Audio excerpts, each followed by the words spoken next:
제가 또 친데레 역할 잘합니다. 난 됐다 이제. 이걸 하면 전 국민이 나를 알아보겠지. 프로는 좀 형사 그만하고 싶어요. 하지만 여러분들은 많이 오시지 않았습니다.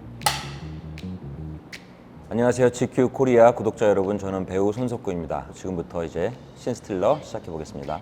가끔 인터뷰에서 근황 얘기해달라고 하면 저는 좀 늘 똑같아서 좀 민망한데 촬영하면서 지내고 있습니다. 3년째 촬영만 하면서 지내고 있습니다. 촬영을 많이 하고 있으니까 끝나고 나서 30분, 1시간이라도 운동하듯이 쓰자 이래서 하고 있는데 못하는 날도 많고 조금씩은 하고 있어요. 언젠가는 50 전에는 할 수 있지 않을까.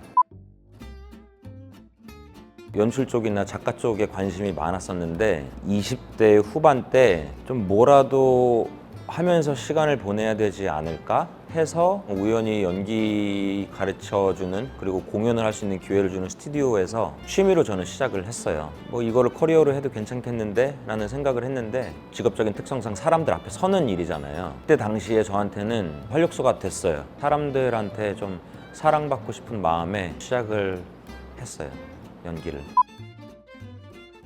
데뷔의 기준을 어디다 놓느냐에 따라서 다른 것 같아요. 생애 했던 첫 작품 뭐 이렇게 따지면 캐나다에서 했었던 연극이 될 수도 있는 거고, 한국에서 했었던 연극이라고 하면 뭐 예전에 오이디푸스를 했던 것 같은데, 유의미하게 대중분들한테 저를 각인시켰던 작품은 역시나 저한테는 센스에잇이고, 그런 의미에서 너의 데뷔작이 뭐야 하면 라나 워쇼스키 감독님이 처음으로 발탁을 해주셔서 스토리의 한 축을 이어가면서 했던 캐릭터를 맡았던 게 센스에잇이기 때문에 저의 데뷔작을 센스에잇이라고 얘기를 하고 싶어요. 갑자기 생각이 나는 건데, 마담 뺑덕이라는 영화를 찍었을 때 제가 역할이 되게 작았음에도 불구하고 그 역할이 굉장히 크게 느껴졌어요. 난 됐다 이제. 이걸 하면 전 국민이 나를 알아보겠지. 그런데 그렇지가 않더라고요. 제가 거기에서 주연처럼 느껴졌는데 실질적으로는 굉장히 그냥 찰나에 지나가서 나오는지도 몰라요. 많은 분들은 보통은 그런 느낌이에요. 센세이 때도 그랬고, 이제 신인 때 작품을 하고선 느끼는 처음 감정은 실제 제가 한 것보다도 역할이 굉장히 크고 막 대단하게 느껴지고 엄청난 그런 뿌듯함과 자부심, 환희에 찬 미래를 그렸던 것 같아요, 그때는. 근데 실질적으로는 이렇게 하나하나 사실은 천천히 쌓아가는 게 정석이죠. 그렇게 될 수밖에 없고. 아니에요. 저는 형사 역할 하기 싫어요. 어쩌다 보니까 제가 좋아하는 감독님들이나 작가분들이나 배우분들하고 하게 되는 작품들이 형사다 보니까 형사를 하기 싫음에도 불구하고 이제 하는 거죠. 왜냐면 형사 많이 했잖아요. 그냥 하나를 너무 자주 하는 건 별로 안 좋은 것 같아서. 근데 이제 형사지만 직업이 형사다 뿐이지 다른 상황, 다른 캐릭터니까 뭐 크게 무리는 없다고 봐요. 근데 앞으로는 좀 형사 그만하고 싶어요. 내년에 JTBC에서 방영이 될 천국보다 아름다운이라는 작품을 찍고 있는데, 거기서 나오는 캐릭터가 제가 그래도 좀 이런 것도 해보고 싶다 했던 거에 되게 근접한 캐릭터거든요. 밝고 순수하고. 제가 그런 걸 좀 오랫동안 안 했기 때문에 어둡고 축축한 캐릭터를 많이 하다 보니까 나도 좀 그런 거 잘할 수 있는데 왜 안 시켜주지 했는데 기회를 주셔서 하고 있거든요. 이미. 모르겠어요. 저는 좀 외국 나가는 캐릭터 연기하고 싶어요. 코로나도 끝났으니까 좀 외국 나가서 견문을 넓히면서 연기를 하면 좋지 않을까 생각합니다. 아니요, 요즘에는 별로 여유 없는 것 같아요. 제가 단편 영화 막 연출하면서 연기가 좀 그렇게 막 사소한 거에 너무 목숨 걸 필요 없구나 이런 걸 느끼면서 좀 여유롭고 편하게 연기를 하던 시기가 있었는데, 하다 보면 또 디테일에 목숨 걸 수밖에 없게 되고 긴장하게 되고, 그래서 요즘에는 좀 그날그날 달라요. 어느 날은 이상하게 이유 없이 긴장되는 날도 있고 별 생각 없이 할 때도 있고, 편집 기사님들이 잘 붙여주실 거라고 생각합니다. 써간다고 써간 게 아니고 이제 감독님이 써오라고 하니까 써간 거지, 사실은 잘은 생각이 안 나요. 제 연기들 보면서 어떤 건 마음에 들고 마음에 들지 않고가 있을 거잖아요. 카지노 때 했던 오승훈 경감 연기를 저는 개인적으로 되게 좋아해요. 마음에 들어요. 그때 제가 했던 연기들이.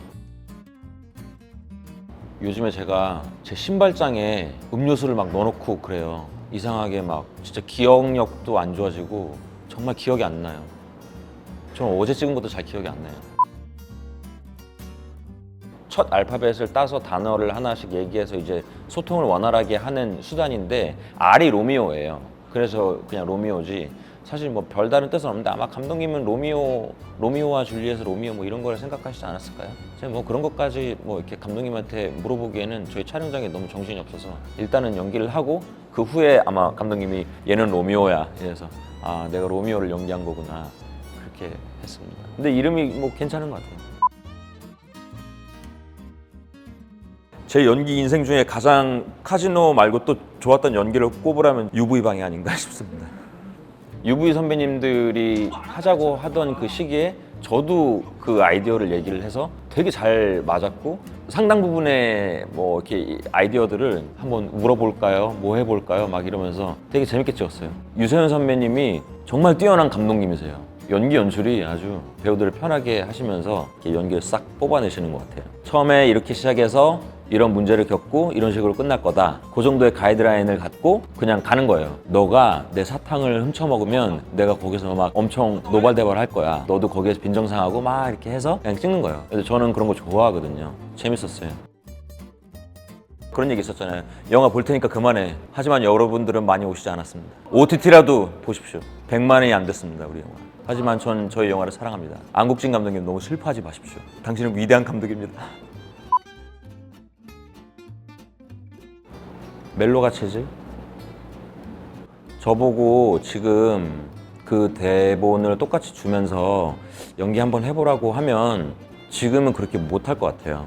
그 시기마다 할 수 있는 뭐 연기가 있다고 하면 그때니까 나올 수 있었던 연기이고 그때의 커리어였기 때문에 또 관심을 받을 수 있었고 여러 면으로 저는 신스틸러인 것 같아요. 사실은 이병헌 감독님한테 저는 그런 면에서 진짜 감사하거든요. 진짜 앞뒤 내용 아무것도 모르고 그냥 막 찍었는데 재밌게 연기를 했고 별 생각 없이 관객분들도 좀 신선하게 보신 것 같아요. 한 400페이지를 다 보고 촬영장을 가는 게 또 그렇게 했어야 하지만 감독님한테 물어봐도 뭐 이병헌 감독님 스타일이 그래요. 이렇게 막 말을 많이 하시는 분이 아니기 때문에 불안했죠. 그래서 이게 맞느냐 물어보면 그냥 좋아 좀 피곤해 하셨던 것 같은데 그냥 이렇게 가나 보다 이렇게 그냥 좋은 경험이다 이렇게 했는데 모르고 찍는 거에 대한 미덕이 전 있는 것 같거든요. 근데 그렇게 연기하는 게 좋아서 DP 특히 시즌 1 할 때도 제가 감독님한테 가서 그랬어요. 감독님 그냥 대본이 뭔지 모르고 찍으니까 더 재밌던데요. 이것도 그렇게 하면 안 돼요. 그러니까 뭐 그렇게 하시죠 해가지고 DP도 그렇게 찍고 막 그랬어요. 한동안 그런 때가 있었어요. 요즘엔 열심히 합니다. 저 대본도 열심히 보고. 김다미 씨하고 같이 공조 수사를 해나가는 추리물인데 다미가 굉장히 천재적인 두뇌로 사건을 해결하는 능력이 뛰어난 친구이거든요. 그에 반해서 제가 열심히 발로 뛰어서 증거를 수집해서 다미를 서포트하는 키다리 아저씨 같은 느낌이고 둘이 굉장히 티격태격하면서 그런 게 재밌어요. 무거운 사건을 심도 있게 다루지만 둘이는 되게 귀엽거든요. 전형적인 츤데레죠. 제가 또 츤데레 역할 잘합니다. 즐겁게 했습니다.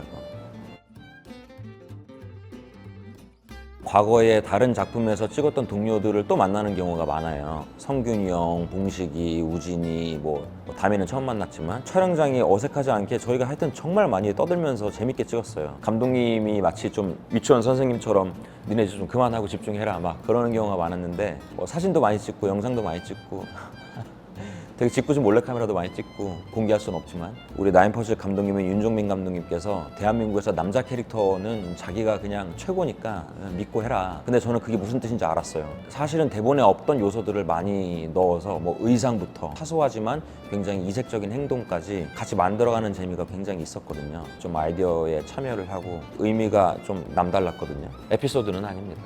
에피소드라면 봉식이랑 재밌게 찍었습니다. 빠른 시일 내에 만나보실 작품은 아까 잠깐 말씀드렸었던 JTBC에서 방영될 천국보다 아름다운이라는 작품이 될 것 같아요. 커리어 체인지를 해준 나의 해방일지의 김석윤 감독님과 두 번째로 같이 하게 된 작품이기도 하고 제가 너무 존경하는 김혜자 선생님과 함께 이제 하게 된 작품인데 대한민국에 정말 멋있는 배우들이 많고 핫한 배우들도 많고 연기 잘한 배우들도 많지만 최근래에 들어서 김혜자 선생님과 멜로를 찍은 40대 남자 배우는 아마 저밖에 없을 겁니다. 저는 거기에 엄청난 자부심을 갖고 있고 색다른 케미를 보여드릴 수 있을 거라고 저는 생각을 해요. 그리고 나서는 아까 또 말씀드렸었던 우리 다미 씨와 찍은 나인퍼즐 디즈니 플러스에서 또 내년 한 뭐 6월, 7월 이때쯤에 만나보실 수 있을 거예요. 굉장히 상반된 캐릭터고 상반된 장르이지만 제 고유의 모습이 분명히 있을 거니까 많이 좀 봐주시면 감사하겠습니다. 그래도 나름 화보를 꽤 많이 찍었었는데 제 모든 걸 불살랐습니다, 오늘 화보 촬영에. 진짜 아직 뭐 요즘 아직도 온도가 한 30도 넘을 것 같은데 두꺼운 옷을 입고 뛰어다니면서 즐겁게 찍었습니다. 몸이 힘들어야 작품은 잘 나오는 것 같아요. 소장하고 싶은 사진이 많이 건진 것 같아서 뿌듯합니다. 여러분 10월 GQ 커버에서 저와 버버리를 만나보실 수 있습니다. 많이 기대해 주십시오. 감사합니다.